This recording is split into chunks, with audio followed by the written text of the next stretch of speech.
Without conscious thought of my actions, my hand crept up to clutch the pendant. I held it tightly, that now familiar warmth blooming on contact. It was enough to steady my nerves and wipe the last vestige of sleep from my mind. But the harsh, intrusive sound of the coffee machine shattered that forced calm. Scrambling into a sitting position, I looked over the back of the couch, spotting a tall, spectacled man in the kitchen. He was fiddling with a fluoro-orange coffee machine. I could smell his faint scent on the air.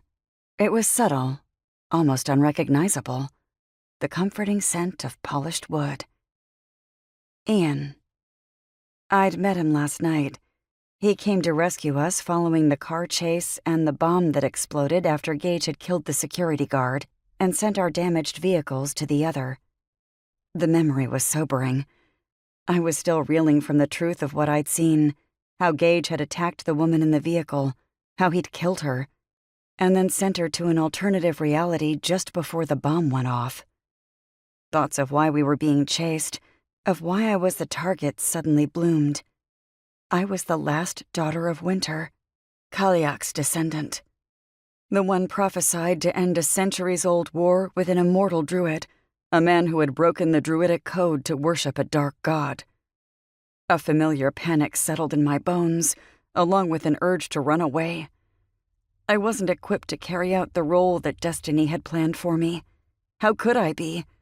Thanks to my father, I'd grown up secreted away, completely ignorant of the prophecy. And the man destined to protect me had only discovered my existence days before. All because my grandmother, the previous daughter of Winter, was murdered.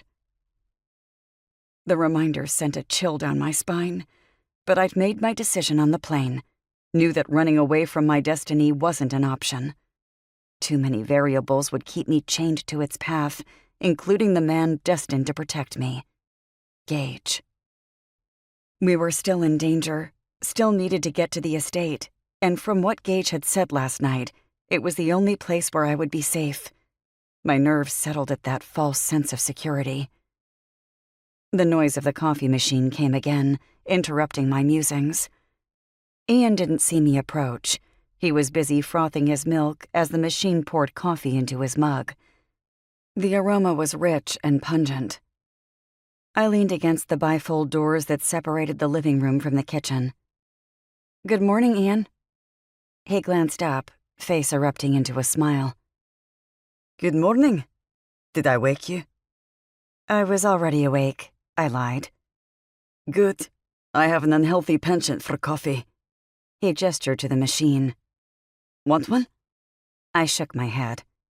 "Thank you, but no, I don't drink coffee." "What?"